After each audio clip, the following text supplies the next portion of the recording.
La economía con los pies en la tierra, a cargo del economista Daniel Olesker, en Info24. Y ya estamos en comunicación justamente con Daniel Olesker, que venía hablando de la concentración del ingreso y hoy poniendo además la mirada en los precios de los principales insumos durante esta administración. ¿Es así, Daniel? Muy buenos días. Buenos días. Sí, quiero hacer, previo a dar algunos datos, dos reflexiones metodológicas que me parece que es importante, porque hay como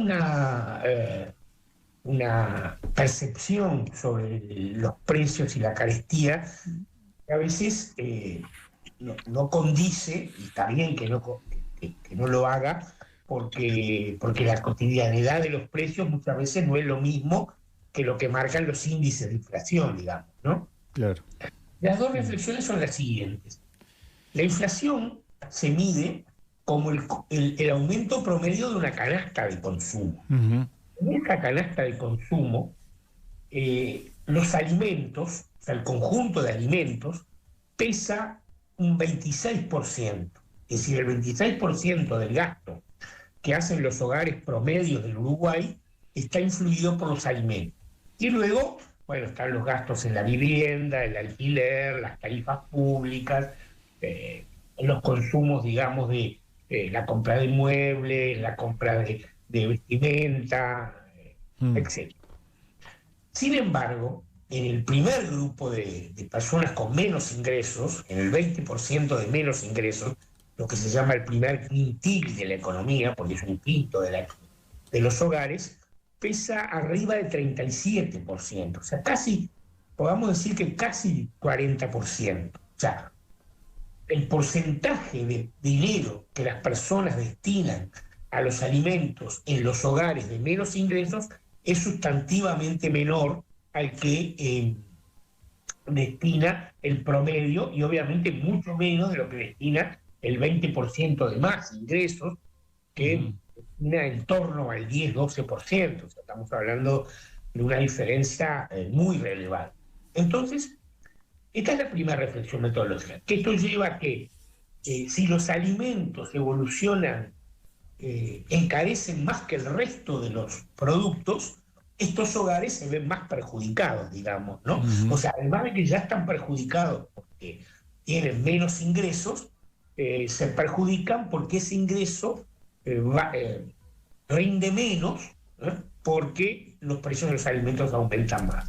La segunda reflexión metodológica, la hemos visto muchas veces, pero quiero reflejarla ahora, es que el salario fue cayendo durante el 20, el 21, el 22. Y en esos periodos la inflación pegó dos saltos grandes. Uno cuando asumió el gobierno, entre marzo y mayo del 20, y otro entre febrero y julio, o sea, del 22. Quiere decir que la baja de la inflación, muy importante y muy bienvenida, digamos, de los últimos meses, fue una inflación que se estabilizó en un nivel que había encarecido bastante, sobre todo en esos dos momentos, y por lo tanto, como en esos dos momentos además el salario venía cayendo, y en particular los salarios más bajos también, golpeados por estos precios de alimentos, que en los picos también aumentaron más. Por ejemplo, en el pico del primer semestre del 22, los precios aumentaron 7% solo en un semestre, y los de los alimentos 10, 9 y algo. O sea, también en esos momentos los alimentos pegaron. Entonces, hechas estas dos reflexiones, miremos algunos precios, porque eso también incide. Desde que asumió este gobierno, la inflación ha sido 36.2%. La inflación de los alimentos, o sea, de los alimentos en su conjunto, 44,8%. O sea, estamos hablando de casi 9 puntos más en estos 50 y pico de meses del gobierno. Pero después uno puede tomar algunos alimentos. Sí. Por ejemplo, tomemos arroz, harina y fideos, 3 elementos que inciden bastante en la canasta familiar. Ujú. Bueno, la harina 32,6, o sea que la harina estuvo más o menos en el nivel de la inflación general. Ujú. Sin embargo, el arroz 78% y los fideos 47,8%. La leche 50%, precio regulado además. Ujú. Por Seguro. el poder adquisitivo, ¿no? Ujú. Los huevos 83,9%. El aceite, que había sido un gran, en ese momento de la inflación dura, había aumentado casi 70%, luego bajó, pero hoy está en 41,3% por encima de febrero del 20, ¿no? Ujú. Bueno, el café 74%, y si salgo de alimentos, ahí tengo que, en el caso de la electricidad, sí, efectivamente aumentó menos que la inflación, pero el supergas 72,2%, ¿no? O sea, Claro, que sabemos que es el combustible que utilizan en general los hogares. entonces, ¿qué nos dicen estos datos? Bueno, nos dicen que hay un problema con los precios, hay un problema temporal con los precios que despegaron mucho en los primeros meses del gobierno y en los primeros semestres del 22, cuando todavía los salarios estaban en fase de recuperación muy poco. Bueno, de hecho, en julio del 20, después de 3 meses de disparada inflacionaria, el salario aumentó cero, recordemos, ¿no? Ujú. No hubo ajuste salarial cuando arrancó este gobierno. Es verdad que hubo un correctivo mayor, porque al haber más inflación, obviamente hubo un correctivo mayor, pero el gobierno comenzó no dando incremento salarial a los trabajadores, dando aumentos cero cuando se le había disparado la inflación solo en ese trimestre de marzo, abril y mayo del 20, Ujú. la inflación había aumentado como 4 y pico por ciento, y los alimentos 8%. Entonces, es evidente que los salarios más bajos, los salarios en general y los más bajos más, recibieron un duro golpe al comienzo, volvieron a ser golpeados en el 22, y esta recuperación que tuvieron ahora, con una inflación que baja, lo que hace es estabilizar una meseta, una carestía, que como mostré en los alimentos es mucho más impactante que en otros rubros, y en los hogares más bajos, por el peso que tienen los alimentos, pesa más que en los hogares de mayores ingresos, digamos, ¿no? Ujú. Entonces, el sentimiento de la carestía, y no incorporé frutas y verduras. Si lo incorporara, en muchos casos, por ejemplo, las manzanas, las naranjas, los cítricos, los productos, digamos, de las hortalizas, también, digamos, están todos en general en estos 50 y tantos meses por encima de la media. Pero no los incorporé porque son precios que dependen mucho de estacionalidades y que tuvieron impactos de otras cosas Ujú. externas, como las sequías o Claro, o las inundaciones.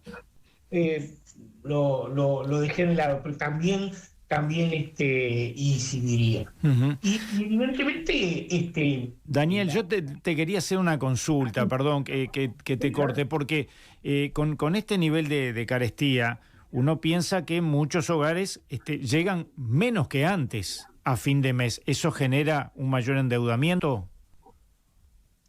bueno, sí, en el periodo el de mayor impacto de esto, que fue en el 20, y como dije después en el primer semestre del 22, hubo un impacto que tiene que haber generado dificultades para poder mantener el mismo nivel de consumo, con lo que se dice más comúnmente, como tú decías, llegar a fin de mes. Ujú.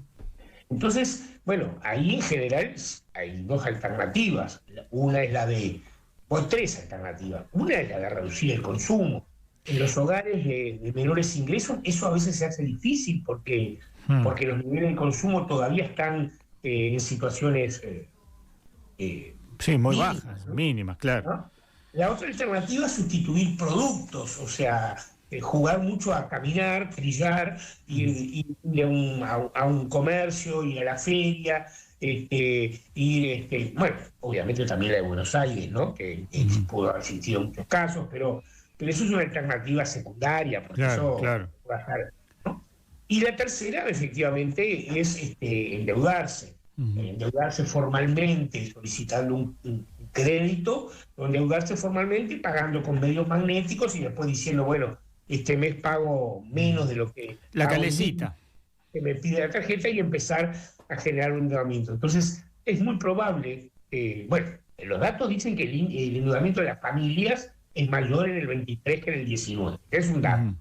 No está desglosado por tramo de ingresos, pero Claro. es muy probable que en este tramo de ingresos el endeudamiento sea mayor y que una parte de lo que se recupera el salario ahora, además de poder recuperar en parte el daño de consumo realizado en la panza de la U, como digo yo siempre, también vaya, digamos, a reordenar ese endeudamiento o esa carecita, como decís tú, que se hizo. O sea que, sí.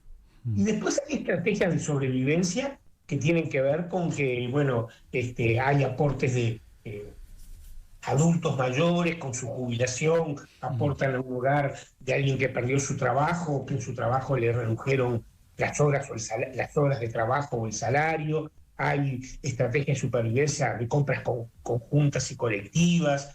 Hay distintas, César Aguilar le llamaba esto estrategias de sobrevivencia. En la época de los 70, en la dictadura, se hicieron mucho, las familias, digamos, necesitaron enfrentar una caída de ingresos. Entonces, tiene que haber habido muchas estrategias de supervivencia entre los hogares, pero efectivamente el consumo tiene que haber bajado estos productos en los hogares de menos ingresos, sobre todo, como digo, en esos dos periodos duros, digamos, para los precios que fueron el primer semestre del 20 y el primer semestre del 22, digamos. Claro. Bueno, Daniel, muchísimas gracias. Un panorama preocupante el que nuevamente con el que nos quedamos hoy.